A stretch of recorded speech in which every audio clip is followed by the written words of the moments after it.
IPL 2026 సీజన్ను తాత్కాలికంగా నిలిపివేయాలంటూ కేంద్ర ప్రభుత్వంపై రాజకీయ ఒత్తిళ్లు పెరుగుతున్నాయి.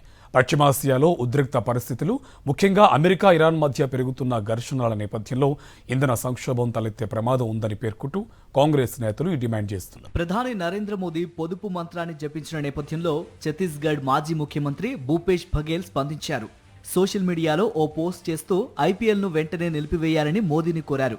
స్టేడియాలకు వేలాది మంది అభిమానులు ప్రయాణించడం వల్ల భారీగా ఇంధనం వినియోగమవుతోందని, విదేశీ ఆటగాళ్లకు డాలర్లలో చెల్లింపులు జరుగుతున్నాయని, బెట్టింగ్ కార్యకలాపాలు కూడా పెరుగుతున్నాయని ఆయన ఆరోపించారు. వెంటనే ఐపీఎల్ను ఆపేయాలంటూ ఎక్స్లో పోస్ట్ చేశారు.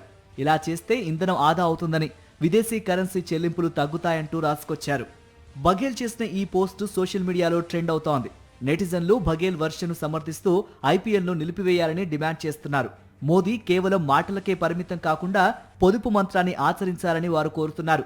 ఈ విషయంపై నెట్టింట డిబేట్లు నడుస్తున్నా కేంద్ర ప్రభుత్వం నుంచి గానీ, ఐపీఎల్ నిర్వాహకుల నుండి గానీ ఎలాంటి స్పందన లేదు.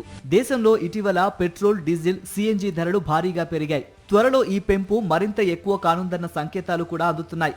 ఈ నేపథ్యంలో ప్రతి విషయంలో ఇంధనంతో ముడిపడి ఉన్న ఐపీఎల్ను కొనసాగించడం సబబు కాదని కొందరు అభిప్రాయపడుతున్నారు. మరోపక్క ఇంకో వర్షన్ కూడా వినిపిస్తోంది.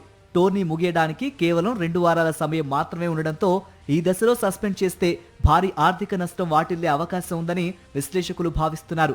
ప్రసార హక్కులు, స్పాన్సర్షిప్లు, టికెట్ ఆదాయం, ఫ్రాంచైజీల వ్యాపార ప్రయోజనాలు దెబ్బతినే ప్రమాదం ఉందని అంచనా వేస్తున్నారు.